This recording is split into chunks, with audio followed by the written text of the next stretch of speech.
William F. Ward, George Novack, The Rise and Fall of Progressivism, written, December 1956, first published, International Socialist Review, Volume 18, Number 3, Summer 1957, pages 83 to 88. Transcription editing, 2005 by Daniel Gato. HTML markup, 2005 by David Walters. Public domain, George Novack. Internet Archive 2005. This work is completely free. In any reproduction, we ask that you cite this internet address and the publishing information above. What can we learn from American history about building an anti-monopoly coalition? Some 75 years of experience suggest a number of valuable lessons for consideration. The present political course of the Communist Party of the United States is characterized not only by the crassest opportunism, but by willful disregard for the lessons of our national past. The main political task of progressive Americans, declare the CP leaders, is the building of an anti-monopoly coalition to curb the corporate interests and dislodge them from power. This is a praiseworthy objective, though it is hardly a new discovery. This same problem has faced the American people, and the socialist movement, ever since industrial capitalism acquired national supremacy and the trusts took over the economy following the Civil War. From the 1870s on, there have been no lack of attempts to assemble an alliance of forces enduring and strong enough to defeat the monopolists. The highway of protest from the Greenback Party through the Populists up to Wallace's Progressive Party is littered with the wreckage of the political vehicles patched together to do that job. None of them succeeded. The Communist Party now proposes to succeed where all these failed, by entering the Democratic Party and working in its left wing with other progressive elements. According to its spokesman, the desired People's Anti-Monopoly Coalition may come about either by driving the reactionaries out of the Democratic Party or through the formation of a new third-party movement opposed to the old parties. Neither of these programs are as new as penicillin or color television, although they may seem so to inexperienced people unacquainted with the American politics of the past 75 years. The history of the traditional left since the 1870s has been marked by oscillations between the alternatives of reforming the Democratic Party, and even, on occasion, the Republican, or challenging the Gold Dust Twins with a progressive third-party coalition on an anti-monopolist but not anti-capitalist program. Both confined themselves to the aim of reforming capitalism, not replacing it with a workers' government and a publicly owned economy. The Communist Party itself has gyrated from one of these positions to the other in the past 2 decades. From 1936 through 1944 it backed the Democratic candidates as the lesser evil and the more progressive hope in the national elections. Then in 1948 and 1952 it shifted a few degrees leftward by supporting the Progressive Party. Repentant, the CP has now swung back to more unabashed allegiance to the Democratic Party. The camp leaders promise that the conditions are ripe this time for the realizations of big gains for the working people and the Negroes through pressure politicking within the Democratic machine. Before leaping back into the party of the plutocrats and the Dixiecrats, it might be helpful to appraise the results of previous efforts along this line by reviewing the state of the nation today. The reformers opposed the growth of monopoly in our economic system and defended small business. Today big business and high finance are stronger than ever. In an editorial on May 13, 1957, Life magazine reports, big companies are getting bigger, the 50 biggest got 27% of all sales, and the smaller ones are having a tougher time, reflected at the moment in a rising rate of business failures. Were the progressives more effective in politics than in economics? Their principal aim was to oust the plutocrats from Washington and place the power of deciding national policies in the hands of the people.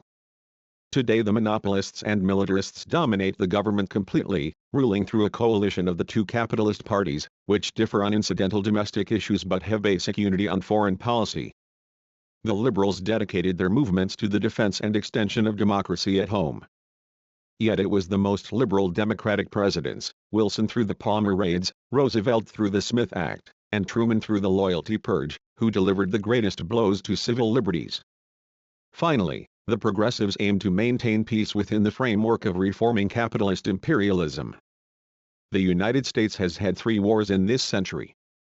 All of them were headed by Democratic presidents, favorites of the liberals. Such are the facts.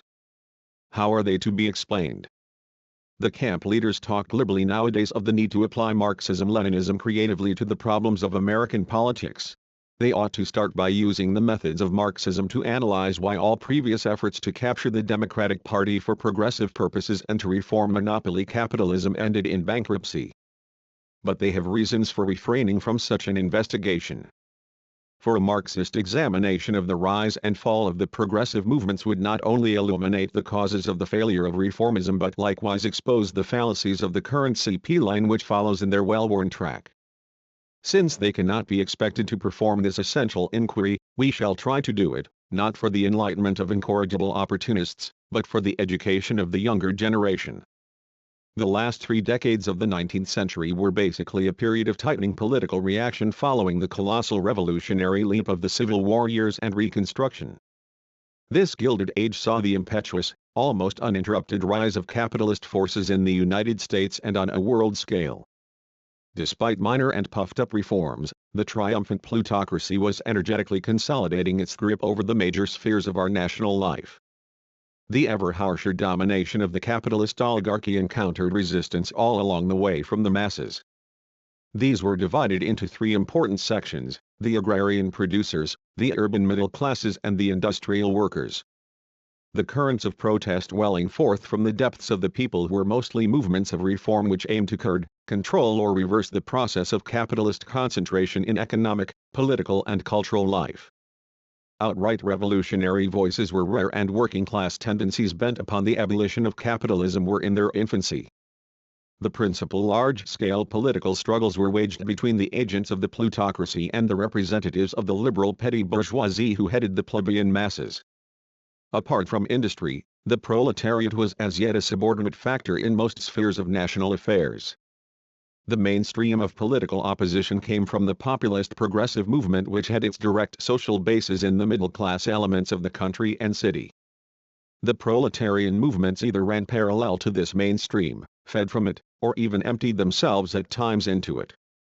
The life cycle of the progressive movement, its rises, its periodical fluctuations from effervescence to stagnation and back again, decline and disintegration, can be charted in close connection with the economic development of American capitalism.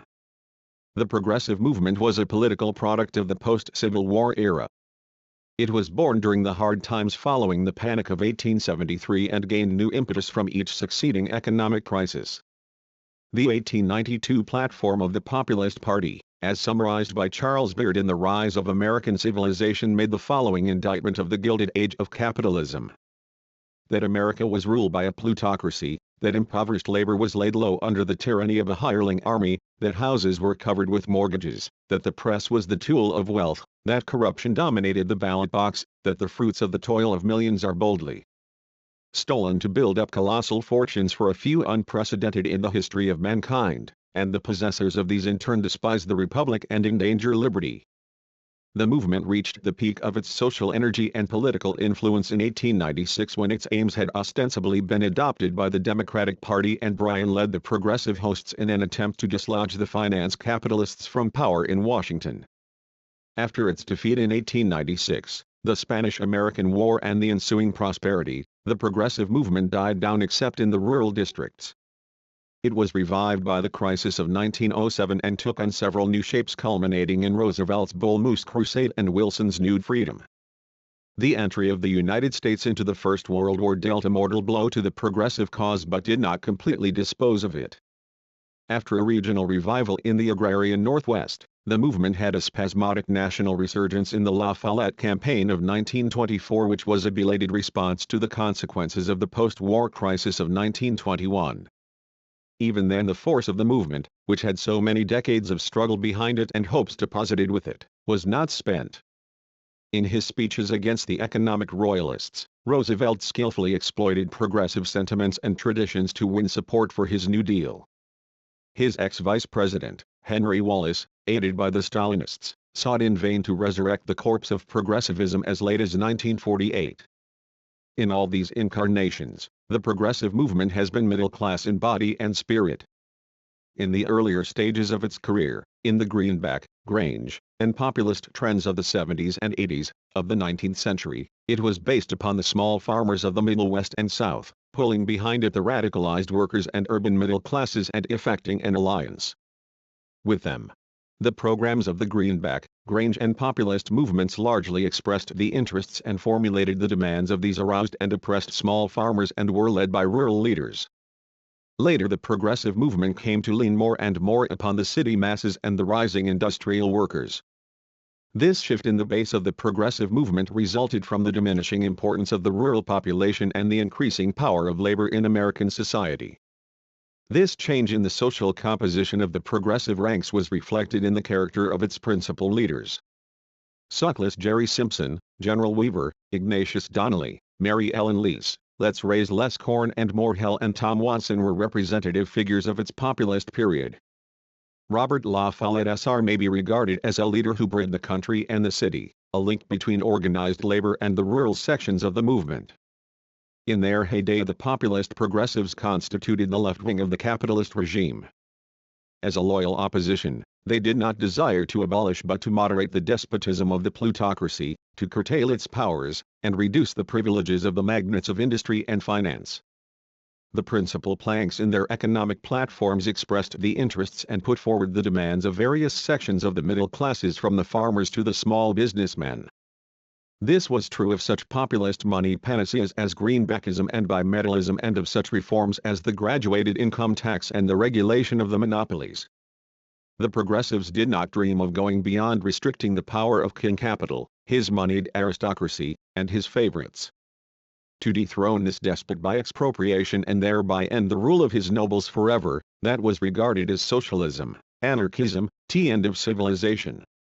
Even at their most radical, the political ideas of progressivism did not transgress the boundaries of the bourgeois democracy which had been built upon competitive capitalism. The progressives restricted their proposed reforms within the constitutional framework of the regime which had been laid down by the architects of the Republic following the First American Revolution as defended and amended by the Second American Revolution. The progressives sincerely believed, and still do, that the capitalist Republic of the United States is the highest and final form of political organization. They could not conceive that progressive mankind might desire or create any other or better kind of government. As a gauge of their provincial backwardness in this respect, when Robert La Follette went to the Soviet Union in 1922, he invited the Soviet leaders to come and repay his visit in the state of Wisconsin where, he assured them, they could see a really progressive state. The progressives wanted the machinery of the United States government cleansed of its more glaring aristocratic vestiges and its democracy perfected by the introduction of such reforms as the direct election of senators and judges, etc. They sometimes stopped halfway even in the direction of democratizing the state apparatus. They campaigned, for example, to abolish the Supreme Court's veto power over congressional enactments but upheld the president's veto power which is a relic of monarchical rule. They asked for direct election of senators on a state basis, but not the president on a national scale. They did not call for a single instead of a double system of national legislative bodies. Their demands for civil service reform and for cheap, honest, efficient administration even pleased a part of the ruling class which could get along without direct corruption or coercion of their political servitors. Armed with these reform programs, the progressives vainly stormed the fortresses of plutocratic power at periodic intervals from 1872 to 1924. They did manage by tremendous exertions to exact a number of concessions and reforms from successive administrations which felt their pressure. Occasionally, they even controlled some of the state governments. Nevertheless, these reforms did not result in any basic changes in American life or reverse the processes of capitalist centralization and control. In some cases they even produced consequences contrary to those expected or promised. The laws curbing or breaking up the trusts did not halt but facilitated the growth of the monopolies. The income tax which was to make the rich pay more for the costs of running the government became converted into an engine of extortion from the pay of the workers. The various electoral revisions failed to make the system more responsive to the voters' will. Instead of breaking up the party machines, the primaries gave the bosses an additional instrument for handpicking their candidates. Why did the progressive movement display such little stability and stamina and end up in futility and despair? First, because of its class basis and social composition. The small property owners and those imbued with their psychology could not conduct a fight to the end against the big bosses. That would have involved abolishing the economic and social ground upon which they themselves stood. Their interests, their hopes and their outlooks were bound up with the maintenance of the capitalist system, whose prosperity they wanted to share. They showed this by dropping the struggle as a mass, time and again, whenever the system temporarily showed its smiling side to them. Just as every economic depression reanimated the fighting spirit of the progressive forces, so every period of capitalist revival laid them low. Moreover, whenever the fate of the capitalist regime was at stake, the progressives did not intervene as a decisive and independent power, following their own line, but rallied to the side of the plutocratic rulers. This happened at every great historical turning point, from the first imperialist venture of the Spanish-American War to the preparation for the Third World War. John Dewey's support of the democratic administrations in all the war emergencies of the 20th century was typical of the entire movement. Progressivism, as a social movement and a political product, belonged to the epoch of ascending competitive capitalism and was laid low by the subsequent epoch of monopolist capitalism in the United States. Its fortunes were bound up with the status of the middle classes, which were now being uplifted by capitalist expansion. This gave them hope, and then being oppressed and ruined by the plutocracy, this gave them wrath and militancy. As monopoly capitalism grew, the plutocracy heightened its power while the numbers and influence of the industrial proletariat expanded as well. But the economic, social and political power of the middle classes, which were the backbone of the progressive forces, declined, dragging their movement down with them. After every losing battle with the entrenched plutocracy or ignoble surrender to its war program, the progressives lost more of their strength, self-confidence, and mass support.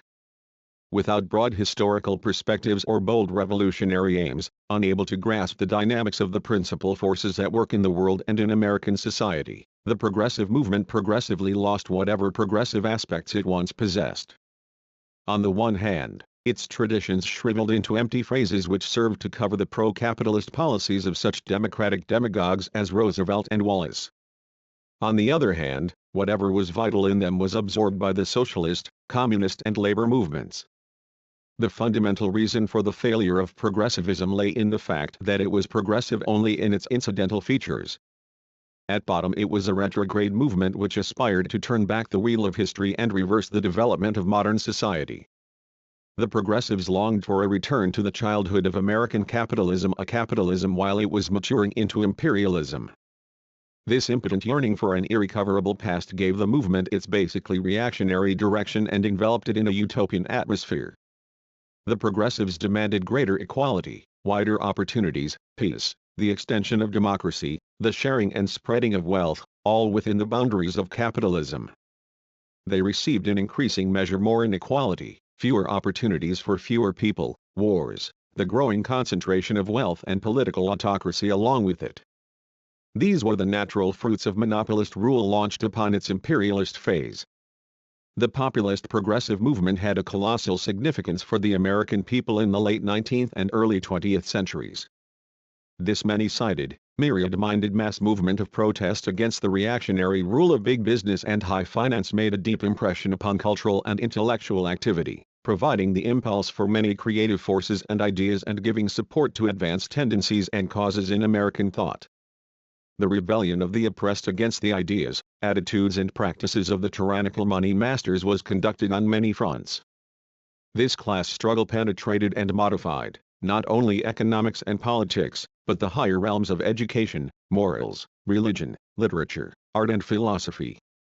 This tremendous and sustained mass movement enlisted and engrossed the services of several generations of the best minds in many fields: politicians, economists, journalists, historians, writers, poets, philosophers.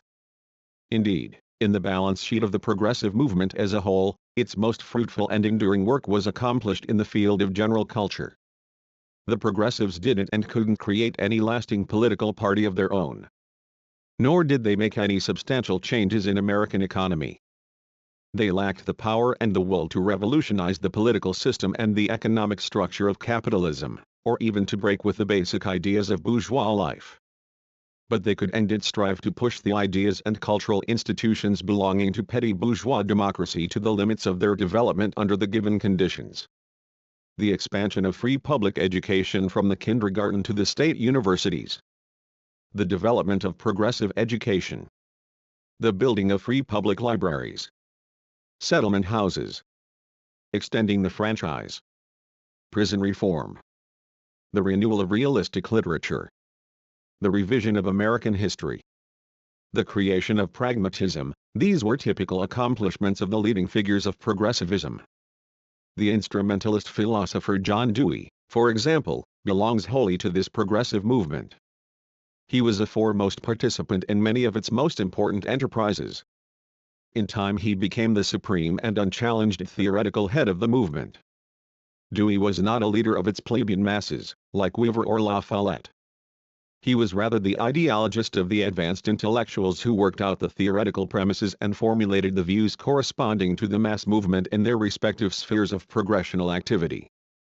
Dewey performed for the philosophy of progressivism the same great work as Henry George and Veblen for its economics, Beard for its history, Parrington for its literary criticism, Holmes and Brandeis for its jurisprudence, Sandburg for its poetry. This summary of the progressive movement contains nothing essentially new. It reproduces ideas and observations made by scores of socialist spokesmen in earlier decades which became commonplace of thought. But all this is being obliterated by the new advocates of opportunism. They argue that the Democratic Party provides the best arena for political activity because the mass of workers and Negroes support it. But this was no less true in earlier decades. Only a small minority of workers in this country have ever yet supported socialism. The camp policy not only flies in the face of the urgent needs of organized labor and its socialist vanguard. It nullifies the advances achieved by previous socialist movements. It even denies the significance of its own origins. For it was precisely the recognition of the inadequacies of the middle-class reform crusades in theory and in practice which provided the impetus and the pioneer forces for the formation of separate labor parties and socialist parties from the 1880s on. If it was realistic to transform the Democratic Party into an agency for working-class politics or to organize a people's anti-monopolist coalition in some other way, then what was the point of building a socialist or communist party on a working-class program? Why did Eugene Debs have to reject populism and Bryanism and help launch the Socialist Party at the beginning of this century? Why did the left-wing forces have to form a communist party on an independent Marxist basis 20 years later? We are not speaking of educational and propaganda groups spreading socialist ideas but of Marxist parties set up to challenge capitalist and reformist parties in elections, etc. We raise these questions to indicate that the uneasiness of so many Communist Party members over its present political course is well-founded. The policy of penetrating and transforming the Democratic Party is unrealistic even on a pragmatic basis. It has been tried often enough before by other and more influential forces than the CP and found wanting. Philosophy Subject Index George Novack Internet Archive